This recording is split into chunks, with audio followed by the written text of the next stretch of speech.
So anyway, Monday Nitro number 190, May 3rd, 1999, a dark day in the annals of wrestling history because this Nitro was on. So Flair's in a limo. Ric Flair's in a limo. He's gotten himself out of the hospital. He's in the limo with Arn Anderson, who he calls Double A, and Asia, who he calls Double D. And there's a van next to them with all of Flair's buddies in the hospital. I don't think that's generous enough, by the way. I'm not sure, actually. I was going to say that doesn't sound right, but then I thought about her, and that actually may be right. Yeah. They look smaller next to her biceps and shoulders. So, yeah. So her biceps are like those double H's. Yes. So this depiction of mentally ill people has to be like terribly offensive, right? I would imagine. Yeah. Okay. It has to be. Like, you have to ask that question. Just checking. This was so... Well, I'm not like, offended. Can you imagine in 2018... No. the reaction if WWE did this on a show? Yeah. Like, I can't even fathom it. The way that Twitter is nowadays and social media, like, that'd be the end of WWE. WWE wouldn't last as long as WCW lasted if they pulled shit like this today. It really depends on how much money they were making. No, this is just it was ferocious. You hear me? Brian made up a word. I did. Well, it reminds him of her, which is the worst possible thing. I see. Yeah. Ferocious. They spent a long-ass time recapping last week's bizarre show. So they're in Charlotte. Ricky Rockman's in the crowd. He says Ric Flair is psychopathic, but he's coming to the building. He's bringing the nuts with him. The nuts, you say? That's what he said. Yeah. This was so much more offensive than last week. Like, this is another one of those things where everybody remembers last week, the week that Ric Flair was put in the asylum. Yes. They don't forget the next week. Or they don't remember the next week. Probably because they all quit last week. Yes. But, like, if you watched last week and you kept watching, this was way worse than Ric Flair getting locked up. Way worse. And did you notice Scott Hall driving the bus? I did not. No one else did either. Yeah, I did. Did they actually show his face? I just know he was driving the bus. Yeah, I think they only showed his hair. Yeah. I can assume. So Ricky asked the fans if Flair was crazy. He introduced the Nitro Girls. They danced for a while. Bobby Heenan's there. He claimed he'd been there last week disguised as Mike Tenay. They discussed the rumors that Flair was headed to the building because, again, this is now Lucha Underground. The announcers don't know what's going on. They re-aired the Gorgeous George training video from last week. Now, before that, let's just go back to Ricky Rackman here. I don't want to waste too much time on the show, but I concluded this right here is, I mean, we've talked about a lot of dumb things they've done. Mm-hmm. This was the legitimate real-life beginning of the fucking end. Because this was the most uncool I have ever seen WCW. Even when they did stupid shit here and stupid shit there, it was like, well, Goldberg's still cool. Or, you know, people hate WCW, but the NWO is cool. There wasn't one fucking thing on this show that was even remotely cool. Am I wrong? Well, you're not, but I'm wondering what it was about this segment that tipped you off. It was Ricky just... Rackman's been around for months. The fucking Flair, and like, he jumped the shark on this show. Like, I'm a big fan of Crazy Flair. He was so uncool on the show. He was. All of these fake people out of the asylum, it's just so stupid.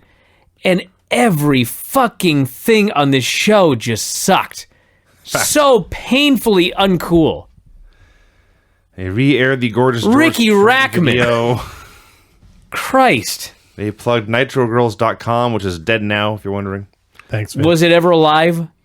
Well, I wasn't looking. I don't think I had web access in 1998, to be honest, or 99. Now, as a fair man, I would have barely, but anyway. the Gorgeous George training video was better than last week. It was a little more, we saw a little more of George, but just a little. So that was the only thing. Well, there was one other thing. In a very literal sense, Brian, it's a tease. That we'll all agree on the one other thing on this show that was cool. We'll get to it. But it was that in this. They spent like 10 minutes recapping Ric Flair taking power and going crazy. This just went on forever. Dude, that was fucking better than what was next. Some NASCAR fucking geek out there talking about fucking race cars for 10 fucking minutes at the beginning of the fucking show. And Ricky Rackman's there. Jesus, we were 10 minutes into this fucking show and they're talking to some NASCAR geek. Yeah. Yeah. You know NASCAR is really popular, right? It is, but they were in Charlotte, North Carolina. Would you like to look at the ratings pattern for this show, Craig, and I'm tell just me tell- how I'm just fucking telling popular you. NASCAR is? I'm not This ain't into it. I'm NASCAR, just it's pro telling you wrestling. I'm just telling you it's popular. Well, the funny thing is, we're in Charlotte, North Carolina, which is where it's about as popular as it is anywhere else, and he wasn't their favorite driver, so they booed him. Do you know, Craig, what else was popular? Tell me, Brian. Well, there was this band called Kiss. It's still popular. Do you know how goddamn not popular they were when they were in fucking Nitro in 1999? One of the lowest rated quarters in the history of WCW, that fucking concert. Why am I watching a NASCAR guy on a wrestling show? Well, you're not going to have to see Kiss when, because they'll probably take it off. Thank God. Couldn't they do a concert every week so the show would be an hour shorter on the network? That's coming. So I'm assuming the opener was the one good thing on the show. No. Okay. I mean, it was all right. Actually, it was all right. Scott and Steve Armstrong versus Rey Mysterio and Billy Kidman. The bell to start the opening match rang 15 minutes and 30 seconds into the show, not counting commercials. No. At least we had a match in the first hour. Had a match. I mean, I'm struggling for something nice to say. We had a fun match. Scott and Steve out there bragging about their win over Raven in a handicap match last week. They had a fun little 3-minute tag match. And then Kidman pitches Ray over his head. Ray flies through the air, hits a Frankensteiner on the one guy, and pins him. Well, I'll give my negative now. I thought that this was a fun match, and they gave them like 2 minutes. Yeah, you're right. You've got Ray and Kidman. The Armstrong brothers looked really good last week in a handicap match with Raven. I mean, you'd think, hey, they could have a hell of a match with Ray and Kidman. Well, you guys go out there for 2 minutes. We gotta save some time for Hack later on. That fucking hardcore match. Yeah, that needed more time. So Benoit, We gotta save some money for Bagwell and Shat, who I think went 30 minutes. Am I wrong about that? So Benoit and Malenko attack Ray and Kidman. Raven and Saturn chase them off. Ray and Kidman pick a fight with Raven and Saturn. Raven and Saturn beat their ass. The Horsemen come back and attack everyone. As I wrote here, this went on for a while. Which is the theme of the show. Things have been on for a while. So irritated. By the way, Malenko gave a chair shot that rivaled our friend Lance Storm's. That's Hey, fine. great. After everything else in Yeah. the show? At least they didn't kill Rey Mysterio for the third straight time this week. true. Yeah. That's a positive. So they kept airing hype videos for guys, which is fine. It's a cool idea, but they were all just exactly the same. Here's a picture of the guy. Here's his name flashing back and forth. They changed the music. There's nothing good about these. And again, they're owned by Turner Television. Well, Cat versus Buff Bagwell. This was a painfully massive waste of my time. Shat comes out there and he just rambles on the mic forever. Hey, fat boy, you can't even get over the guardrail. Hey, you're so ugly. On and on and on and on. Bagwell comes out. They have a house show opener on national television. That's too much credit. There's Yeah, a I bunch would've of left this house fucking show. holds. They're laying on the mat. Did you mention the stalling? They stall. Listen, as a fair man, when Ernest Miller debuted, he was way better than I remembered him being. Sure. He has only gone downhill since. That's true. He's worse every fucking week. And Buff's out there. Been a babyface now for about a month. There's half-assing it, and then there's just not being there. Any warm body could have been in this ring with a cat and given more of an effort. Why would you have given more of an effort for this fucking match is my question. You could have tried professional pride. Dude. I know how weird that sounds coming from me. Yes, there's no professional pride in a match with Ernest fucking Miller. There's not a lot of professional pride on this whole show. So there's a lot of cheating, a lot of interference. Buff makes his comeback. Sonny kicks the cat. Buff hits the blockbuster for the win. Horrible. You hear me? Horrible. And why wasn't Bagwell disqualified for Ono attacking the Who Shat? gives a shit? I don't know. I'm just kidding. Not Buff's fault. Had an ad for their little wrestling buddies that would make noise when you slammed them and stuff. I can't believe that "Get Off My Nose" didn't turn into Kevin Nash's catchphrase.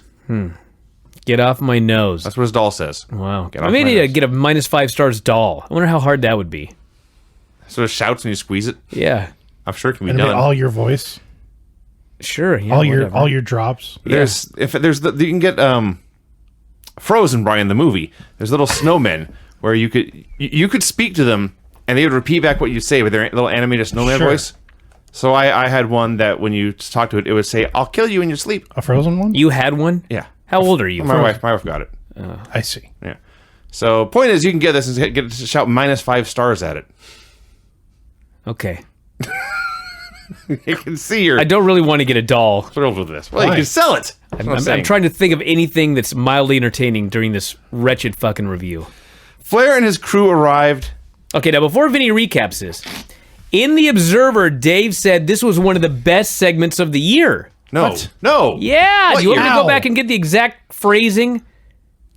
No, but Let's go over what the hell happened here. Please. Flair, Are you Asia, certain? Arn, Little Nate, J.J. Dillon, all come out to talk to Gene. Flair's jumped the shark.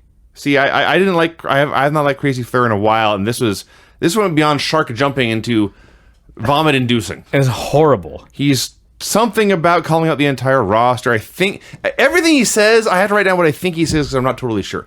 I think he called out the entire roster. I think he challenged DDP to a title match. Yes. I think he threatened to go to Oregon and fuck Roddy Piper's wife. He did. Oh, he definitely said that one. Yeah.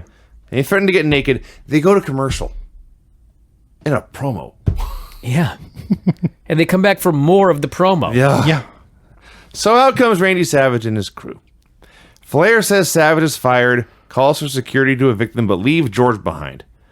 Makes sense. So Savage and his women kill all the security dudes, but then more dudes come, and Savage and Medusa and Miss Madness are dragged away. Gorgeous George is still in the ring. Okay, let's talk more about George. Please. So she comes out of this dressing room following her own boobs. I mean, Yes. they're coming out separately. That's fair. She's They're wearing actually separate from each other as well. she is wearing the smallest top that you've ever seen in your entire life. Yeah. Like it's astounding how small it is. It's like a training bra. Yes. And I'm like, how the hell is she going to stay in this thing? So Foreshadowing. Savage and Medusa start beating up cops. Flair goes to molest George Fair. to the point where they're asking him, get your hands off of her because he can't help himself. Oh, that's crazy. Her areolas are everywhere. Savage finally gets taken away. What's going on over there? Is that me? Is that my own voice? Yeah, Rob's playing Rob podcast. got bored and started listening to a different show. Yeah. I was trying to find a picture of Gorgeous What's George. happening over there? I was trying to find a picture of Gorgeous George, and apparently the show from that I was listening to on my ride into work this morning was still on. Oh, is that it? Yeah. Yeah, you'll find some pictures, all right. Sorry about that. Probably this one here. So anyway, yeah. Boobs So- falling out. Yeah, there's more. There's more. Oh, Charles Robinson says a bimbo can't chew gum and walk at the same time, so George slaps him. He goes down. Asia grabs George, chokes her to the mat. Her boobs fall out.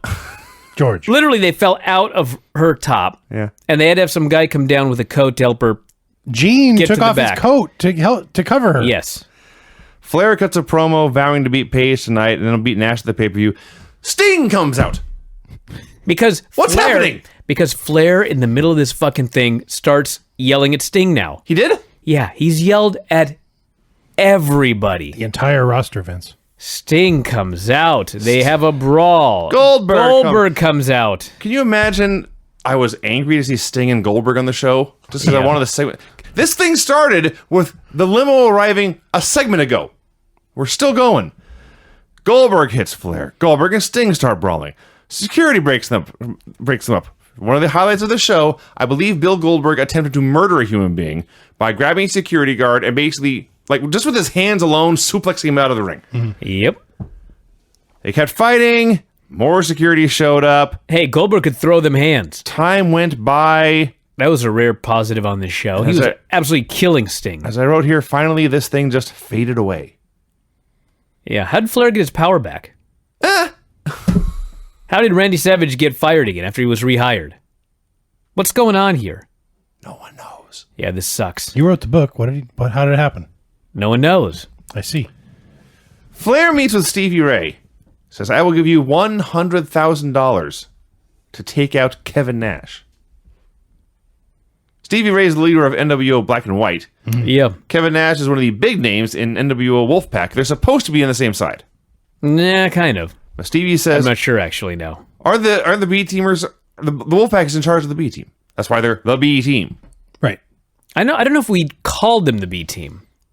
I've heard them called the B team by the announcers. No, I don't know what the hell's going on. They're sharing the same name. Who cares? I don't know who's what on this show. Stevie accepts the money. baffled. I hope Kevin Nash isn't watching. Yeah, Stevie's all about breaking necks and cashing checks, he said. Fuck Bam Bam Bigelow and Hack. Yeah. Horrible. Dude.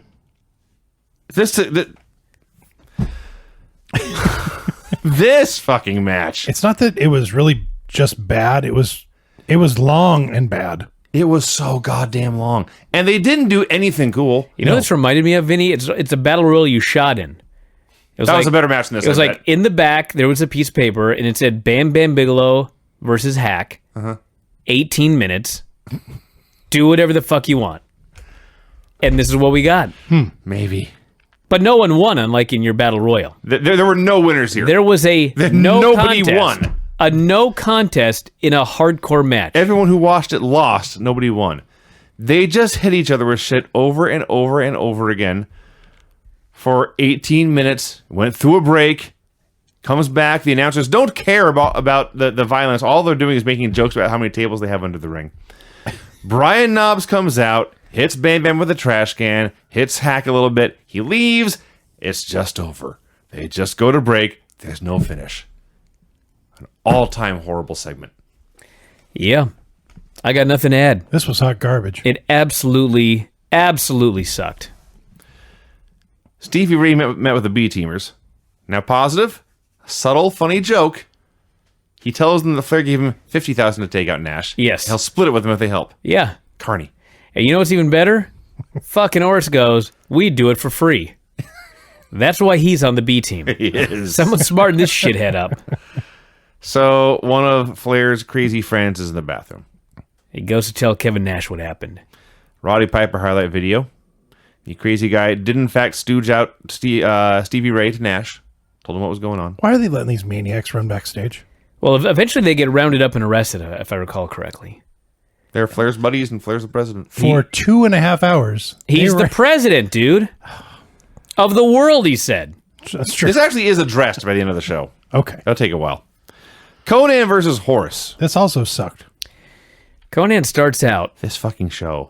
by saying, Craig, I demand you curse. if Horus brings his geek into the ring one more time, all of his B-team geeks, It's not in me. I have spoken to a buddy, and he's ready, and it's on. So Conan says he's got backup Yeah. if the B-team beats him up. We all got Yeah. that? Is that all? We have it? We're clear? Okay. So they start the match, and they start to brawl, and it's Conan, so he gets blown up in 30 seconds. You know what? Conan started this match a house of fire. He did. He's running. He's fucking jumping. He's sprinting. Throwing punches. I'm like, this is not conducive to a long Conan match. Clearly, this is going 30 seconds and some dudes are going to run in. Oh, you were wrong. He fucking runs and jumps and sprints, gets blown up, and they go like another 12 minutes.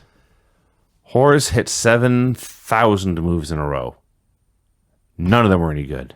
Conan just lays there. There is a point deep into this match, long beyond the point anything interesting had happened, where Horus goes to a camel clutch. And all they can do is talk about how much it sucks compared to Scott Steiner's camel clutch. And there's a zoom in on Conan's face. I'm not sure he's awake. And suddenly I just started laughing. I was driven mad. Stark raving mad. Should have been in the back. I guess so. I sure wish I'd got to that point. I was getting more and more furious with each passing second on this show. Well, speaking of fury, eventually Conan makes his comeback and he hooks the Tequila Sunrise and the NWO attacks for the DQ. Yeah. Do you remember what I said earlier when I said I couldn't believe anyone ever watched this show ever again? Yeah. How did anyone watch this show ever again? I don't know. Who would subject themselves to this? You know what I noticed when they had this disqualification finish? The crowd did not boo. The crowd did not cheer. The crowd was absolutely dead. They were asleep too. Now listen, do you remember that Royal Rumble where Roman Reigns won and like everybody was furious and they claimed they were going to cancel the WWE network because they were so angry? I thought like 3 of those. But yes. Well, anyway, the next day, the WWE Network hit a new milestone for subscribers. Yes. Because Shocking. when you're very, very happy with something or you're very, very angry about something, you're usually going to stick around because you have some passion. Yes. When the fans don't give a shit about anything, that is the beginning of the end. This did not sell out. They had to paper this show like crazy with free tickets. They sold like 5,000 tickets in a 13,000 seat building. Yikes. Can you imagine? With Ric Flair and Charlotte. Can you imagine what they're going to do the next time they come to Charlotte after the show? So the B teamers are beating up Conan when who should make the save but the founder of the NWO, Kevin Nash. Yes. I told you the B team and the red and black are like feuding.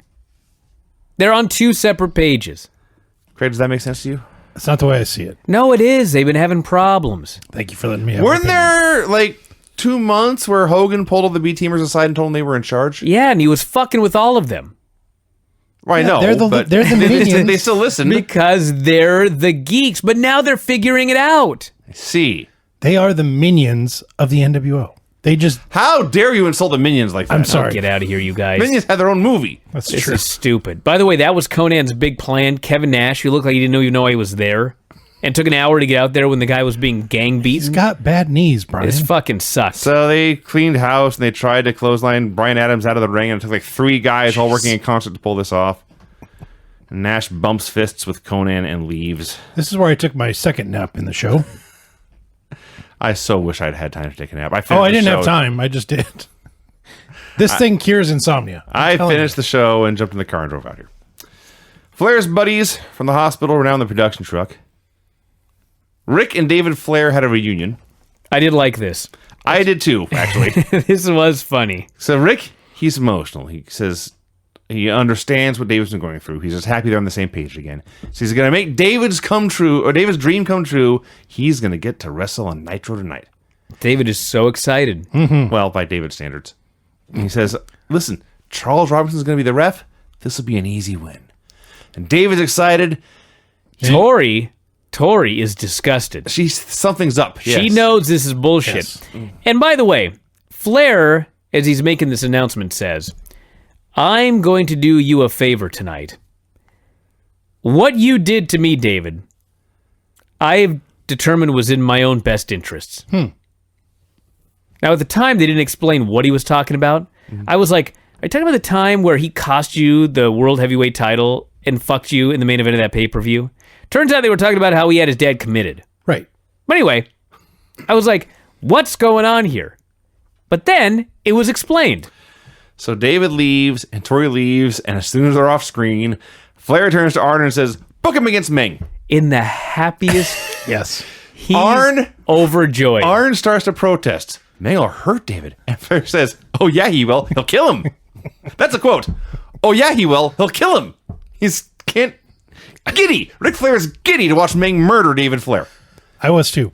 What an absolute idiot his son was, by the way. Yeah. You couldn't see this coming with your dad being with your dad being Ric Flair. It was awesome. Piper arrives in a limo. Bobby Heenan says, another one escaped. Yeah. Well, And then not wrong. Roddy gets out of this limo. How come the first time we ever see Roddy, he's like lurching for a second, and then he starts walking? You ever Because notice he that? escaped. You ever notice that? Yes. Like the moment he comes through the curtain the first time, the moment he gets out of a limo the first time, the first moment we always see him, he lurches onto the screen. Then he starts walking. And he's walking backstage. And he's for muttering, a while. It's a big building. And he's muttering. Yeah. And he's talking about how Flair made comments about my family. You know who talks to themselves? Crazy people. When Roddy Piper says Flair made comments about my family, it never ends well. That's true. So he finds Flair, beats the hell out of him, slaps a cop who tried to break it up. Oh, man. Did he slap the shit out of this guy? Eventually, he leaves, and Ric Flair, who is fighting for the world title in like 20 minutes, he's the main eventer, the big star. He is left on the floor as all the insane people try to tend to him. And spoiler alert, everyone, these weren't really insane people; they were bad actors. And you watch this crew of goofs try to feign sympathy for Ric Flair. All I can think is, what am I watching? This is among the worst television shows of all time. No shit. This is terrible. I figured that out an hour ago. Flair meets with Scott Steiner and says, I need you to take out Nash. Scott says, don't worry about it. I have my own agenda with Nash. He does? Yeah. So, Just go with it. does the Wolfpack... What happened? Who's on who? I need a chart. I've explained to I need you. a scorecard. Who is in what group? Who are friends and who are enemies? Everyone's just out for themselves. I don't have any idea. I don't know why everyone's mad at each other. Any idea? God, this. Luger and Liz. At least this was short, but they're going to do an interview via satellite, a press conference. in the middle of Nitro. Yes. The total package Lex Luger and Miss Elizabeth say it's time for a press conference. Yeah. But not on site. No, they're somewhere else. Who the hell knows where? Elsewhere. Yeah, they're in Atlanta. And they begin to speak, and there are technical difficulties. Somehow, via the microphone, Lex is able to tell the signal is not getting through to the TV set at home. Sure. Yeah. The video was bad, but the audio was good. Like this went 30 seconds tops. It was so. It was such a horrible 30 seconds. It was dumb. But they don't even do a believable satellite going down. No. It's like they put snow on the screen and someone goes and it just goes away. That's what happened. Like, this is fake. It's the best you could do. I didn't care. I'm over the show. So Steiner's walking around backstage. He's looking for Kevin Nash. He's looking for Nash. He's looking for Kevin Nash. Now, Scott Steiner, who is evil, bumps into Rey Mysterio, who is heroic, and says, "Where's Nash?" And Rey Mysterio just says, "He's in there," thumbing to the room he has just left. Steiner walks in. There's no Nash, but there is Marcus Bagwell in Scott Steiner's world. Good enough. And he destroys him and leaves him laying. Ray is a liar. Destroys this guy. He takes a table and he fucking throws it on top of Bagwell. He just lays waste to this guy. And then he screams, "Slammery boy, I'm going to kick your ass." And I was like, you just did kick his ass. So why am I buying this show? So Ray... So did Ray screw Bagwell? Was he ratting out where Nash was and Nash was smart enough to leave? Or was he terrified and he's in there, boss, get him. Or that's another one. Ray is Dakota Kai. Or maybe there were two rooms. Excuse me? And Scott Steiner went into the wrong one. I don't know. Maybe Nash was in the ladies' dressing room. Maybe. It's yes, possible. It was a little Filipino girl in there. Oh, Korean. That's coming. Meng versus David Flair. All right, here we go. Yeah. Now we're talking. This was fun. This was Meng versus David Flair. It really was. Meng beat the shit out of David Flair.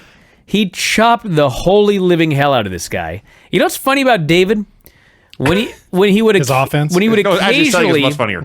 He would occasionally fire up. Yeah. Okay. Now Meng is constantly doing his hussa. He's making his noises. And so he's not calling spots because he's just grunting. Yeah. What's there to call? Maybe David speaks Tongan. I'll tell you what's there to call. What's to call is fire up, kid. Okay. He never says that. No. He just beats on David, and every now and then he stands still and he just looks at the guy like, "What you gonna do? Here's your opening, motherfucker. What are you gonna do?" David does nothing. Eventually, David figures out when he's not hitting me, I hit him. I'm supposed to hit him. So he hits him. Uh-huh. His offense is halfway decent. Yes. It's not good, No. but it's so much better than his selling. Yes. And do you know how weird it is? Because how do you not sell getting your ass kicked for real? By Meng. Meng is beating the holy shit out of you. How can you not sell? You don't even have to sell. Just get your ass kicked. Have the guy chop you. It fucking hurts. Like, say ow, whatever. My chest. This fucking guy can't sell a beating from Meng. There was one point where all Meng did, they're standing just outside the corner, and Meng shoves him back into the turnbuckle. And had I had time, I would have gifted this because David sold this. He hits the turnbuckle. He He wiggles like a fish. sort of. He turns this way. He jumps straight up. His arms go up. His face is blank, all right? His face is blank. So I'm going to reverse the direction so the camera can see me. But he goes into the turnbuckle and just goes. That's what he did. Dude, he's like a Muppet. He's a puppet. He was a puppet. Someone's got him on the strings, and they turn like this, and there's no strings in his mouth or eyes, so it's blank. And they lift the strings. His arms go up, and then they just cut the strings. That is exactly what happened. I laughed and I laughed and I laughed and I laughed. Now I laughed when Meng he's beating him all over the ring. And he's giving him these fucking chops in the corner. He's just chopping the absolute shit out of David. And then Meng turns and he's facing the hard camera and he just is like He's got the biggest fucking grin on his face. Like, man, I'm chopping this guy My favorite over thing, and over again. David's offense consisted of a kick to the belly, and then in his infinite wisdom, he decided to chop Meng. Well, he's Ric Flair's kid. Understood. That's what he can do. But if the one guy throws a harder chop than you and you're going to chop him, that's a bad plan.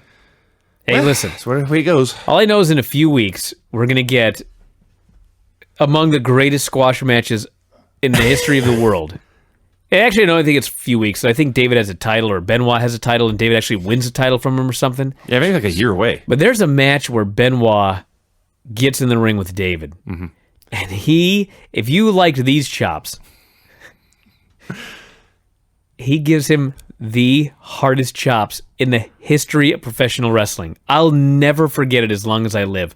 Because he gives David one chop that is so thunderous that, like, it's a long shot, and you could see, like, the crowd going all the way up. There's actually a crowd at Nitro, which was why I figured it must be fairly soon. Like, you could see the crowd go all the way up. He chops this guy, and there's, like, everybody, grown men, they just go, oh my god, and they cover their head like this. All through the crowd, you can hear this. It is the most incredible chop in the history of wrestling. So This was good. Yeah. So I enjoyed it. Meng pins him with a Tongan death grip, and he leaves, and Ric Flair comes out and hits on Tori.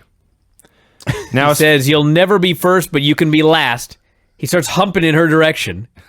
Hopefully the camera didn't catch that there as I recreated it. now, And he screams at David to send him away again. now listen, I enjoyed watching Meng beat up David Flair, but it was still a very long, very bad show. And when that thing ended, and I realized there's still a half hour to go. Yeah. Oh my god! And what a half hour. Had a DDP hype video, had the same Gorgeous George workout video, had a DDP promo. How does he get a new body every week? Yeah, the same body as last week. It's amazing. It's just more tan this week. I guess It was so. very, very over tan. So he brags about going from manager to announcer to rest of the world champion.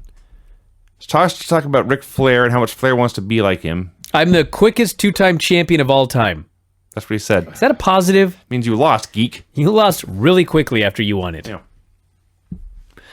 Kurt Hennig and Booker T, for like 2 minutes, had a very good professional wrestling match, and then Stevie Ray came in and attacked for the DQ.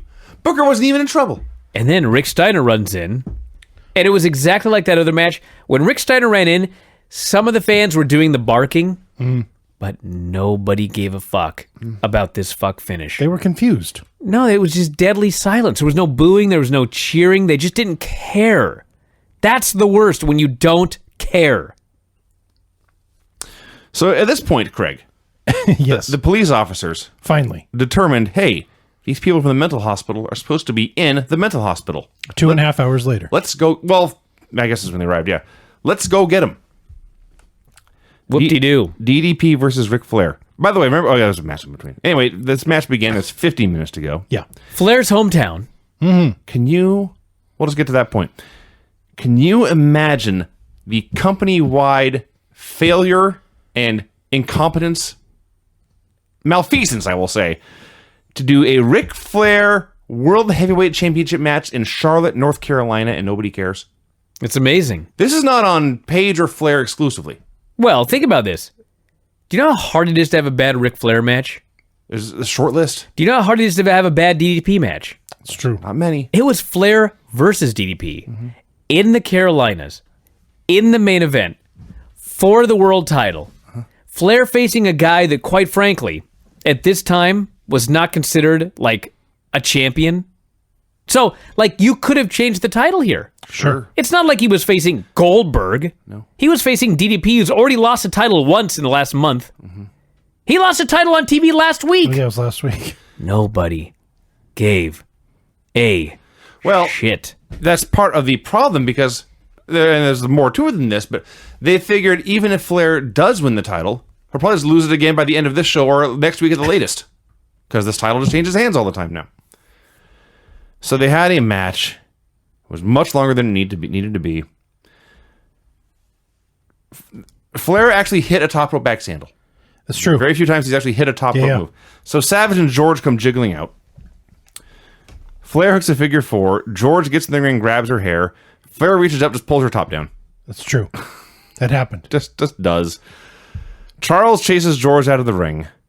Paige hits Flair with a gimmick. A second ref runs out to count the 10. Scott Dickinson. Doesn't matter. Yeah, it's Scott Dickinson. Maybe they're kicking this storyline off again. Oh, like he did with Saturn? Yeah. Maybe. All I know is Vinny is over it. I deserve some kind of award for making it all the way through the show. 2 weeks ago, if I would want have a said, trophy. I want a trophy like Braun Strowman. Vinny made this episode of Nitro all the way through. we're going to get you one like the women one for the Battle Royal at WrestleMania. It looked like a uterus. Oh, right. 2 weeks ago, Vinny, if I would have mentioned Scott Dickinson, you had a meltdown. But you're so over it now that you don't even care. I'm just happy the show is over. The show was not fun. No. No. The show no. is historically awful. Like, there's more to come. Russo hasn't even shown up yet. Yeah.